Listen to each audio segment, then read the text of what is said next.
Hey, I'm Richard. Welcome to my kitchen. Thank you for joining me on another one of my cooking adventures or misadventures. We'll see how it goes.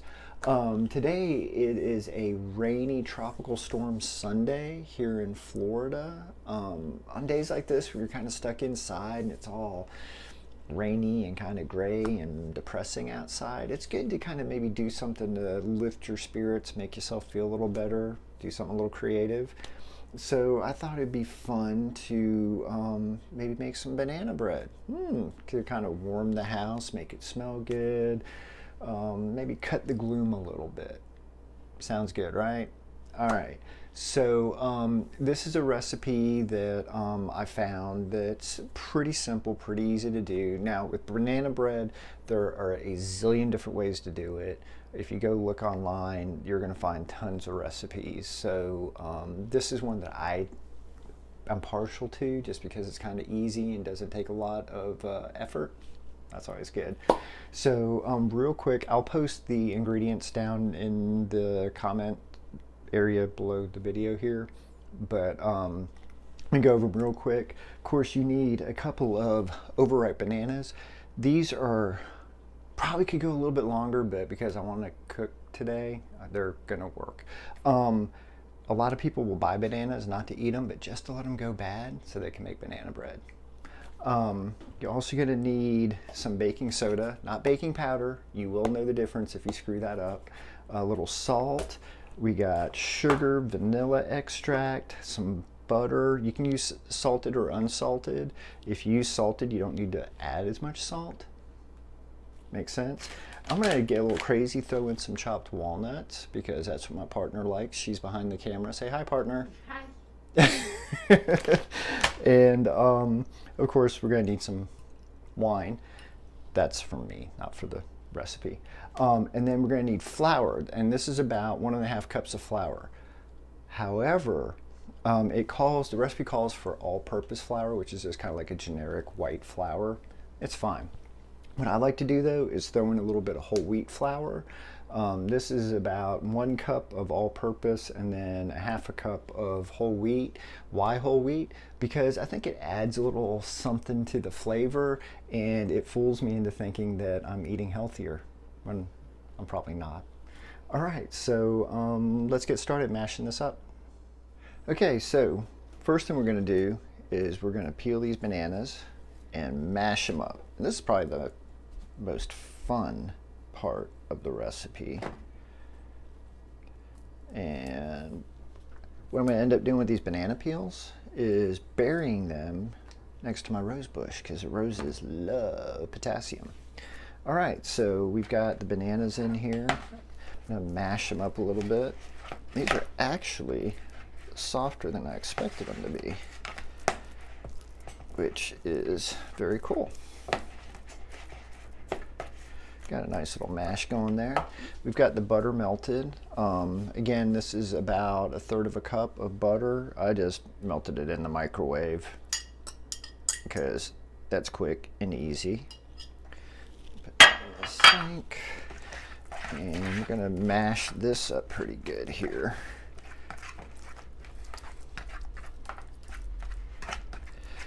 The thing about these bananas is that they're not too overripe because then they start getting kind of dark and nasty looking, which, I mean, they're still edible and still good, but it's just not as appetizing to me, but whatever.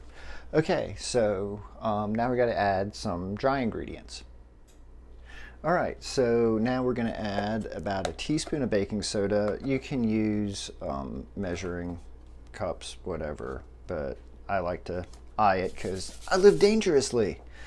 All right, so doing that, a pinch of salt. Now I did use a little salted butter, so I'm just adding a little bit of salt, not a whole lot. And then we're gonna add our sugar. Now, like I said before, it's 3/4 cup that I used. If you want it sweeter, you can add 1 cup. If you want it a little less sweet, add, less.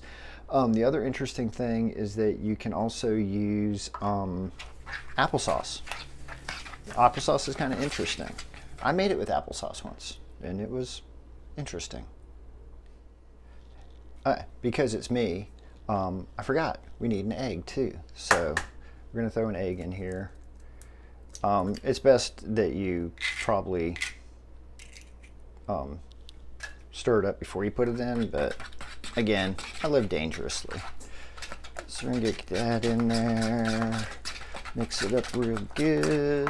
We're gonna throw in just a teaspoon of vanilla extract, which, funny thing is, if you don't know, it's not actually vanilla, it's alcohol that vanilla's been soaked in. So, you know, it's alcohol. That's good. All right, and then because I wanted to add a little something extra, I'm gonna throw a few walnuts in here so I can get the bag open. This is about, I don't know, a cup. Your mileage may vary. If you're feeling really saucy, you can always throw in some chocolate chips too. Of course, if you throw in chocolate chips, I would definitely recommend that you back off on the sugar. All right, now we got all that in there. The coup d'etat, our flour. I prefer to do this like a little bit at a time instead of dumping it all in at once. Mostly because if you throw it all in at once, you're gonna end up with some clumps of like dried flour in the finished product. And there's not much that's grosser than biting into a piece of banana bread and just getting some raw flour. Not something I enjoy. And then as you mix this, it's gonna get kind of thick and clumpy-ish. And that's okay. It's gonna seem like there's not enough moisture, but there really is. Plus, you don't necessarily want it to be too wet, because then when you bake it, the outside will get really burnt and the inside will still be kind of raw. How do I know this? Because I've done it before.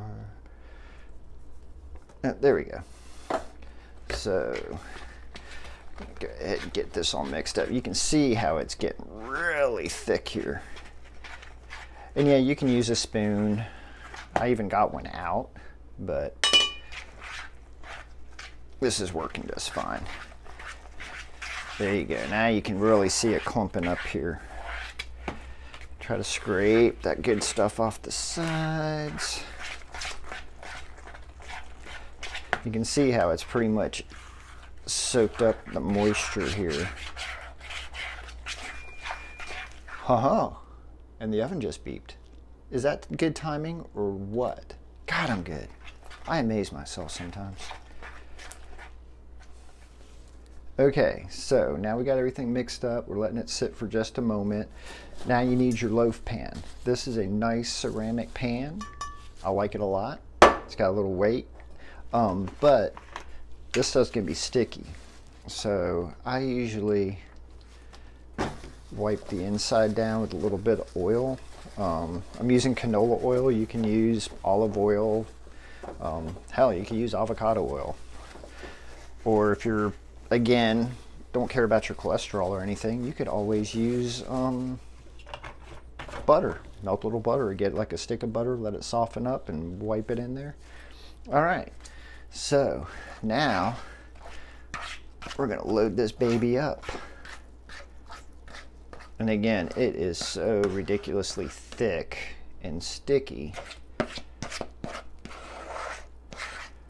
But that's good. That means we got it mixed up well.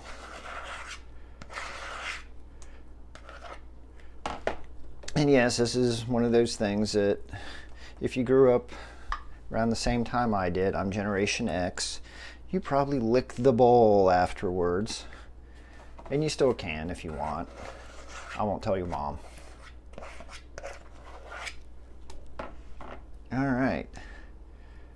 We are, see, that's ridiculously sticky.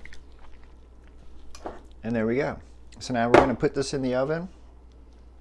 Let it bake for about 50 minutes to an hour, and then we'll check it.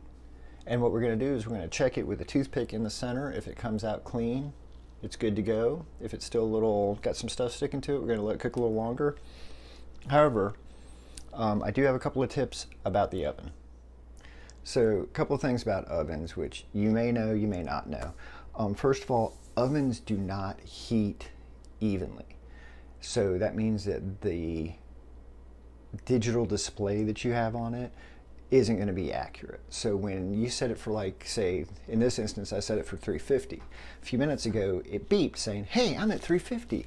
When I looked at it, though, at the thermometer I have inside of it, I went and bought a little oven thermometer that I hang in the back lower corner.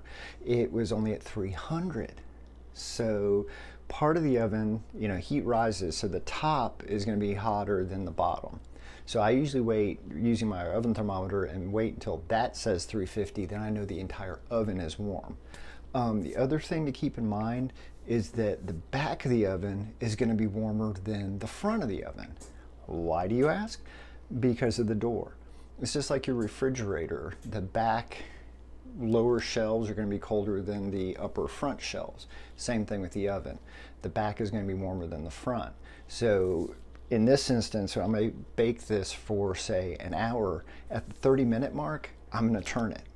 So that way the loaf itself is going to heat more evenly. Smart guy, huh? All right, so it's been about an hour. It's looking nice and brown, tasty. Let's see if it's done. Got a toothpick. Gonna stick it right in the center. Give it a second. Pull it out. It's clean. That means this is done. Very cool. So what I'm gonna do now is I'm gonna let it sit and chill for about 15 minutes. And then get a knife, go around the edge, put it on the wire rack, let it cool off even more, and then cut it up, and it's ready to go. So let's give it a few minutes. I'll see you in 15. All right, so I've let this cool off for a bit. Get a knife, go around the edge here, just to kind of loosen it up a little bit, because otherwise it might stick a little bit. All right, moment of truth.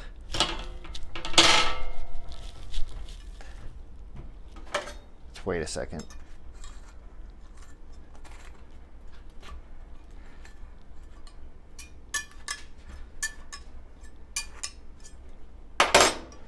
The moment of truth.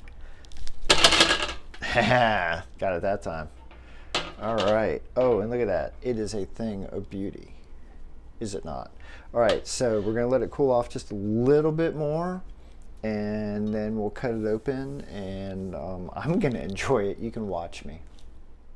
All right, so everything has cooled off. Ready to cut it open, see how it looks. Ooh. This is very pretty. Bring it in a little closer. Yeah, I'm going to enjoy this. All right, so that is your basic banana bread. Again, it only takes like 5 minutes to put together, and then like an hour to cook, and you got something nice and warm and hearty, and it'll make you feel good and make you happy, make you all warm inside. So make some banana bread. Check it out. Thank you for joining me. Check out my website, richardbist.com. I've got a blog there. You can catch me on social media, Facebook, Twitter, Instagram, all the good stuff. Please leave comments. Give me a nice rating, follow, subscribe, do whatever. Take care. Be safe. Be creative. See you next time.